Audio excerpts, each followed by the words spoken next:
Hi guys, good evening. And as I shared with you that I'm going to, give you a brief overview about drug discovery and development and clinical research.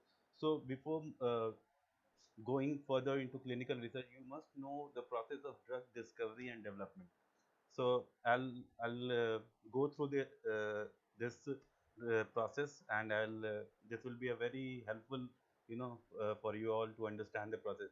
First of all, what is drug discovery? Drug discovery is a process during which a candidate molecule are selected based on their pharmacological properties. Okay, and there are two uh, ways in which the compounds can be identified. For two basic strategies are: one is target centered approach, and second is compound centered approach. So first I will talk about the target centered approach. So in target centered approach, uh, a validated molecule target that is suspected to be associated with that particular disease interacts with a compound that is called the investigational compound, interacts with the compound, and the compound interacts with the target and shows high pharmacological properties. Then it is a compound that can be a potential drug. Okay, so it can be, the receptor can be, the target can be any protein, a critical enzyme that is involved. So it can be a protein, or either it can be a enzyme. So now coming to the moving ahead in this approach. So these two aspects are critical in this approach. Two aspects are really critical in target centered approach. First of all, there should be a large library of compounds must be available with the investigator. And second, a robust assay that leads to, it should be prepared, that will lead to rapid identification of the lead molecule which is supposed to be developed. So with the advancement of science and technology, there is a particular technology which is now abundantly used in the industry, that is high throughput screening technology. And this has really helped to speed up the drug development process. This technology has helped to speed up large number of compounds. 50,000 to 1 lakh compound can be screened against the designated target. So now moving further. So now I'm done. I've covered the target center approach. Now I'll talk about the compound center approach. In compound center approach, the natural compounds which are derived from fungus and plant sources, they are actually they are potential therapeutic agents. For example, very renowned example is penicillin, streptomycin, and anti-infective.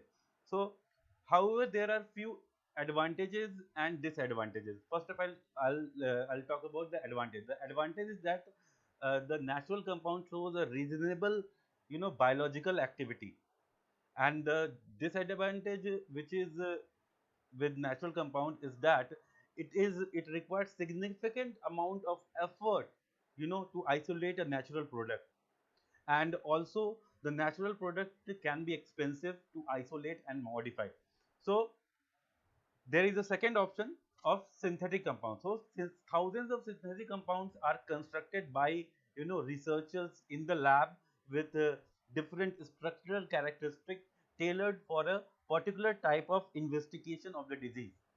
I hope so. This is all about the drug development process. In the coming videos, I'll be talking about and one more thing which I skipped. I'm really sorry. So both this approach helps in lead finding, lead optimization, and lead compound. So usually drug discovery takes 2 to 5 years. Usually it takes 2 to 5 years, and drug discovery and development is, it's a complex process, and it is very time consuming phenomenon. It requires the coordinated efforts and focused efforts of several scientists to develop a chemical molecule which will ultimately become a drug and medicine. So you can understand how much dedication been put in by this researchers and scientists to in order to identify a potential investigational drug molecule. So I feel this. I hope this video will be helpful for you to understanding the drug discovery and development. In the upcoming videos, I'll be covering uh, more advanced things. So this is the very beginning that you need to understand, because without knowing this process, you won't be able to understand clinical research. Thank you so much, guys. And if you like my video, so uh, I'll request you all to share this video with your friends and put a like button and subscribe to my channel and spread the knowledge, guys. I believe in spreading knowledge, because this is something, the human intelligence which we are gifted with. It should be, it should. I mean, the noble thing should be known to each and every human being who's very passionate about these, about the life sciences. Okay, thank you so much, and have a great evening ahead. Thank you so much.